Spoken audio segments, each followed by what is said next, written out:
Estuary.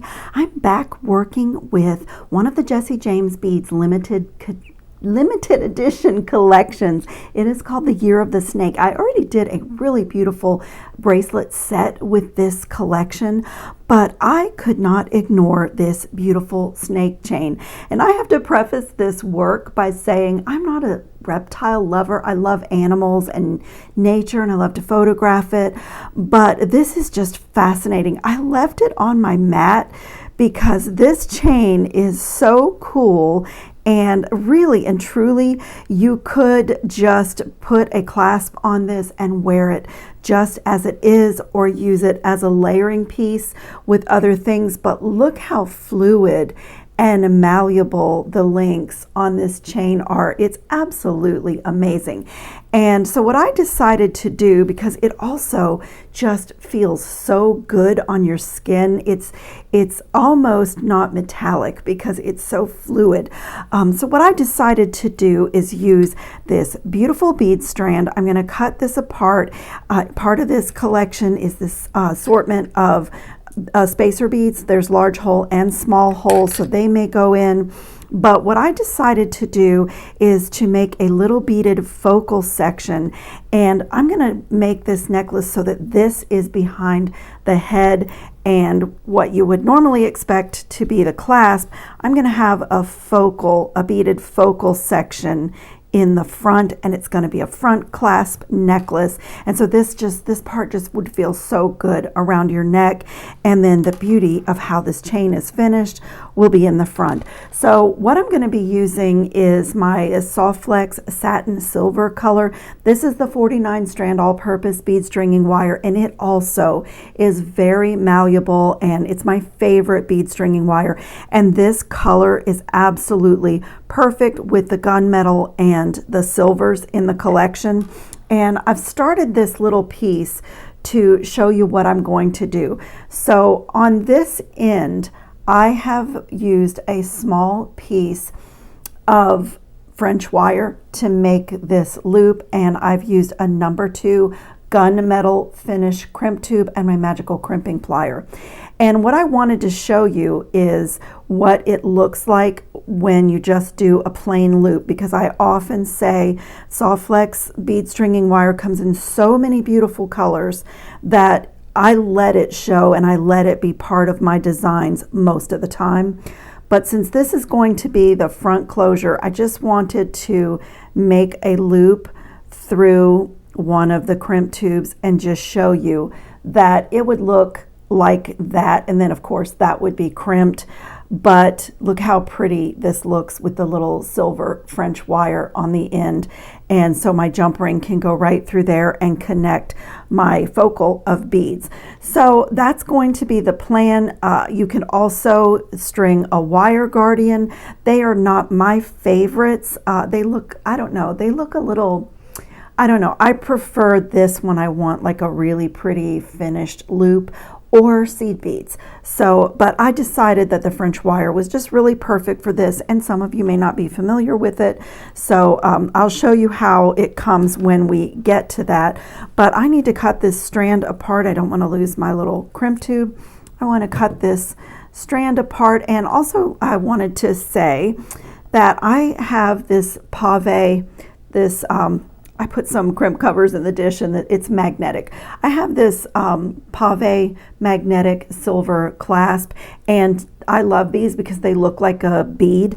And so I'm going to have that attached right here with a jump ring, and we can go ahead and do that, and that will help to decide how much of a bead focal I want to make. And I'm also, because I'm only doing this on one side, what do I have a block? Oh, I have a blocked hole on this one. That's okay. I keep these little file and reamer sets because beads and findings oftentimes will get little metal shavings or finishes from the paint in the holes. And Mr. Murphy, he has a law that when I'm filming, I may have, and I do, I have a box with about 20 of these in my stash, and because I'm filming with it, it will be the one with the blocked hole. Mr. Murphy doesn't like me to not have trouble with bead holes, and he also doesn't like me to clasp my bracelets while the camera's rolling. Don't ask me why. But anyway, I'm going to put this on and I'll show you before I cut the bead strand.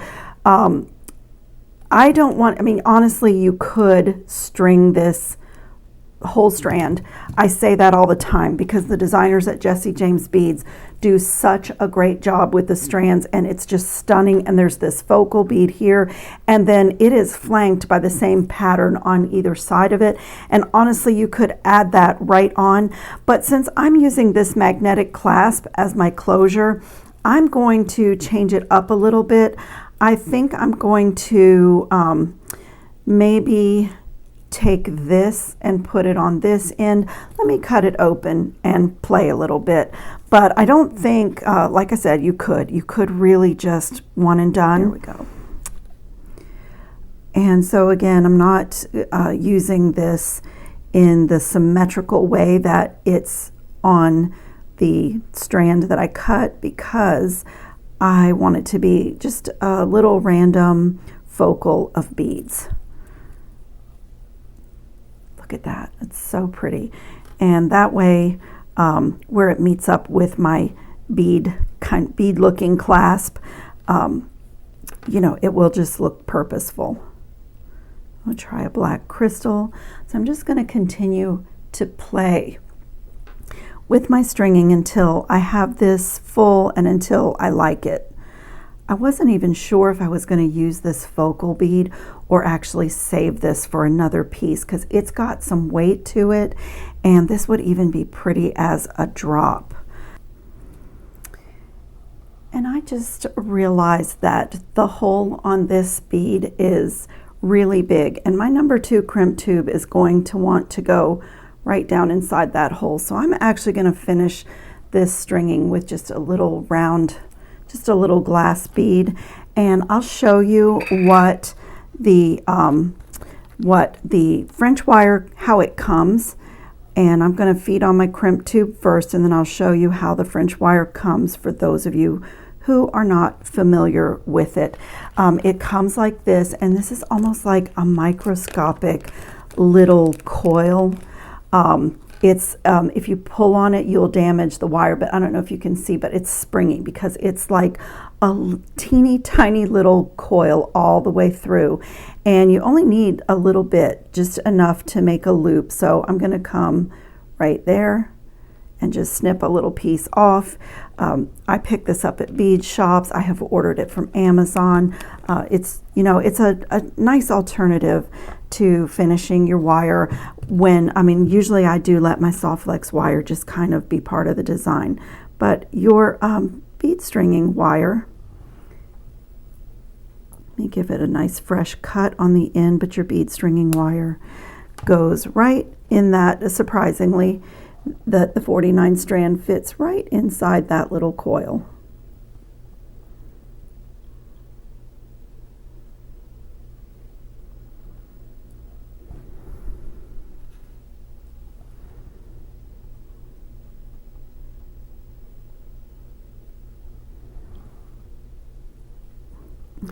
Come up to the camera so you can see, it's just slides right down over it.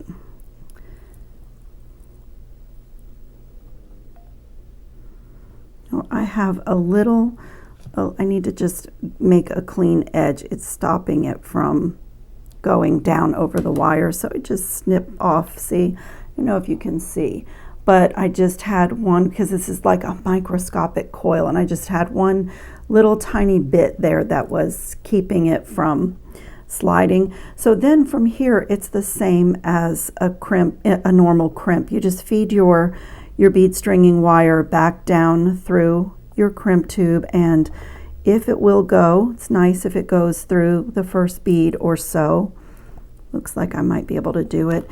And I have left myself not a lot of bead stringing wire to work with here, so I'm going to just use my pliers to help me and just find that little tail and give it a pull. And I'm going to put my pliers inside this loop. In fact, I want to do my round nose pliers so that I don't damage my French wire. I'm just going to put my round nose pliers in there and just give that a little tug and make sure it looks good.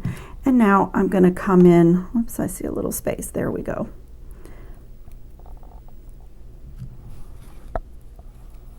Before I crimp, I'm just going to fiddle with it a little bit to get my loop just the way that I want. Round nose pliers will help.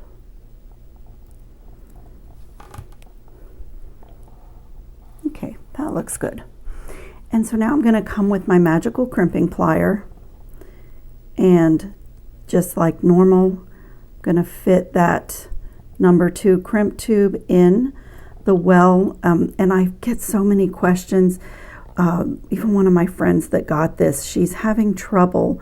And so like I can feel that it is not in the center. I can see it and feel it.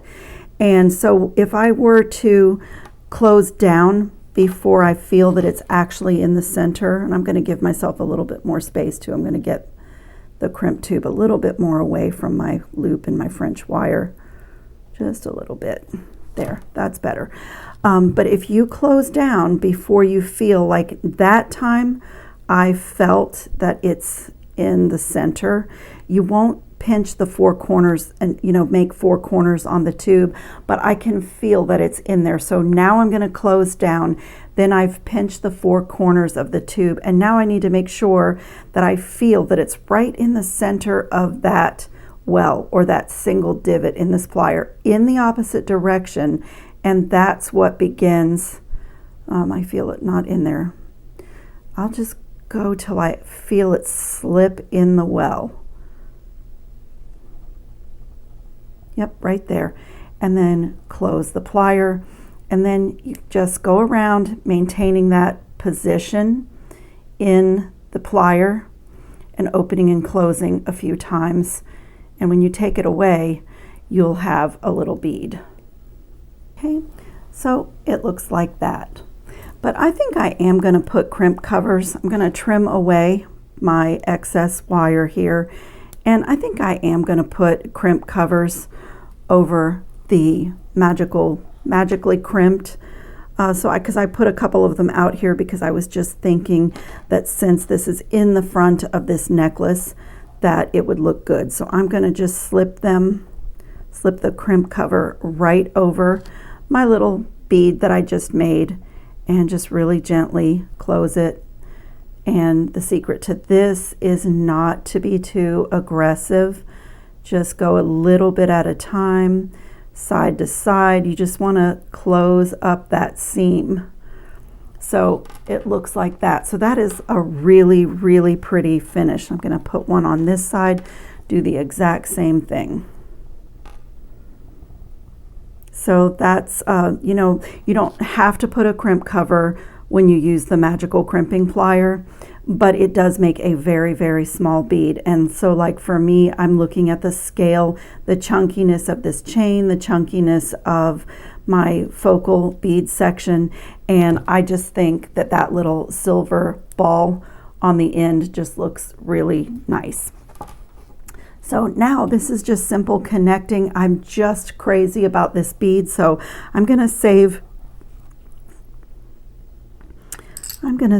these few for another project. And I love the way that the designers at Jessie James Beads put things together. So a lot of times I do my own thing, but honestly on this, it just felt like it was just so perfect the way that they had it. And also combining it with this cool chain and the gunmetal and the silver, just so, so pretty. So I'm going to slip that on there and slip that onto my little magnetic clasp. I mean, you could do like a decorative lobster claw clasp here, but I just thought that a clasp that looked like a bead would be really pretty, and I even like the jump rings. I'm going to take another gunmetal jump ring and add it to this side, and this beauty is actually done. Let me not tangle up my snake here. What a cool chain.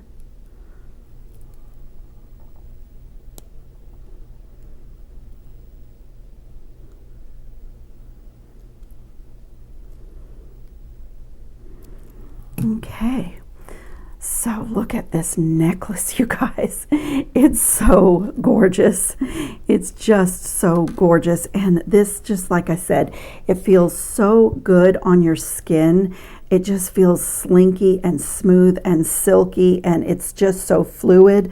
So this necklace now has this gorgeous front magnetic toggle and this gorgeous little beaded focal section, and they just complement each other just perfectly. So as always, check the description box for information on the products, links to Jessie James beads, and I will put some better pictures up at the end of the video so you can see how pretty this necklace is. Thank you so much for watching. I hope everybody's safe and well and having fun on your beading mats, and I will see you in the next video.